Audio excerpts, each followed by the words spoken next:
حضرت معاذ بن جبل رضی اللہ تعالیٰ عنہ فرماتے ہیں حضور نے ہم سے 10 باتوں کا عہد لیا۔ پہلی وہی چیز کہ اللہ کے ساتھ کسی کو شریک نہ ٹھہرانا، اگرچہ تجھے جلا دیا جائے اور تجھے قتل کر دیا جائے۔ دوسری وصیت یہ کی کہ اپنے والدین کی کبھی نافرمانی نہ کرنا، اگرچہ تجھے تیرے گھر سے نکال دے، تیرے اہل سے نکال دے، بچوں سے دور کر دے، لیکن پھر بھی ان کی نافرمانی نہیں کرنی، کیونکہ والدین کی نافرمانی کرنے والا دنیا پہ بھی رسوا ہوتا ہے، آخرت میں بھی رسوا ہوتا ہے۔ امام غزالی نے لکھا ہے کہ ایک جرم ایسا ہے کہ جس کی سزا آخرت میں تو ہے ہی ہے، دنیا میں بھی ضرور ملتی ہے، وہ والدین کی بے ادبی ہے، اور ایک نیکی ایسی ہے جس کی جزا آخرت میں تو ہے ہی ہے،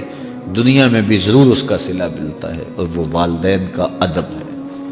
اس شخص پہ نشان لگا لیں جو والدین کا بے ادب ہے، آپ اس کو ذلیل و رسوا ہوتا ضرور دیکھیں گے، اور اس شخص پہ بھی نشان لگا لیں جو والدین کا مؤدب ہے، فرما بردار ہے، اس کی پگڑی کا کلس کبھی نیچا ہوتا نہیں دیکھیں گے آپ۔ تو والدین کے ساتھ اس نے سلوک کرنے کی تلقین کی گئی۔ حضور نے تیسری وصیت یہ کی کہ فرض نماز جان بوجھ کے ترک نہ کرنا، جس نے جان بوجھ کے فرض نماز ترک کی اللہ اس سے اپنا ذمہ اٹھا لیتا ہے۔ اللہ کا ایک ذمہ ہوتا ہے جو بندوں کا اس نے لیا ہوتا ہے اپنے محض کرم سے، تو پھر وہ ذمہ اٹھا لیتا ہے۔ پھر وہ دیکھیے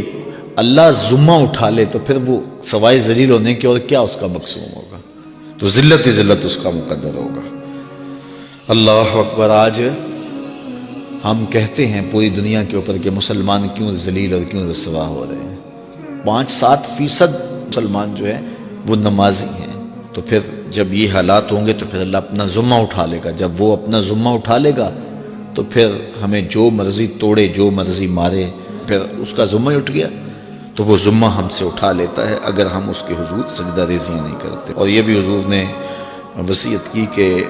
کبھی شراب نہیں پینی، اس لیے کہ ہر بے حیائی کی جڑ ہے، اور فرمایا معصیت سے، گناہ سے بچنا،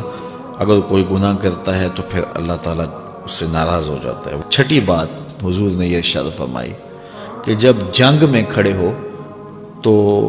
پھر پیٹھ دکھا کے بھاگنا نہیں ہے، اگرچہ لوگ کٹ کٹ کے گر رہے ہیں، تو میں صلی اللہ العافیہ، اللہ سے عافیت مانگو، یعنی اللہ سے مانگو عافیت، بیماری نہ مانگو، آزمائش نہ مانگو، مشکل نہ مانگو، لڑائی نہ مانگو، جنگ نہ مانگو، لیکن اگر پڑ جائے تمہارے اوپر تو پھر استقامت دکھاؤ، پھر بھاگنا نہیں ہے، اور یہ کبائر میں سے جنگ سے بھاگ جانا۔ تو فرمایا کہ اگرچہ لوگ کٹ کٹ کے گر رہے ہوں تو جنگ سے بھاگنا نہیں ہے، اور یہ بھی وصیت لی کہ کسی جگہ پہ کوئی بیماری آ جائے اور لوگ موت کا شکار ہو جائیں تو پھر ثابت قدم رہنا ہے، وہاں کو چھوڑ کے بھاگنا نہیں ہے۔ اور 8ویں وصیت حضور نے یہ لی کہ اپنے اہل و عیال پر، اپنے بچوں پر، اپنی بیوی پر اپنی استطاعت کے مطابق کھل کے خرچ کرو، بخل نہ کرو، ان سے ان کی ضروریات کو صحیح پورا کرو۔ اور 9ویں حضور نے یہ وصیت کی کوڑا لٹکا کے رکھو، ان کو ادب سکھانے کے لیے، دین سکھانے کے لیے، اور ان کو اچھائیوں کا خوگر بنانے کے لیے، برائیوں سے بچانے کے لیے باپ گھر کے اندر جو ہے وہ کوڑا لٹکا کے رکھے، چھڑی لٹکا کے رکھے۔ یعنی مطلب کیا کہ اولاد کو پتہ ہو کہ اگر ہم نے نافرمانی کی اور اللہ کے حکموں کو توڑا، ہم نماز نہ پڑھی، تو پھر یہ ہمارے اوپر ڈنڈا برسے گا بھی۔ تو ان کو جو ہے وہ اس طرح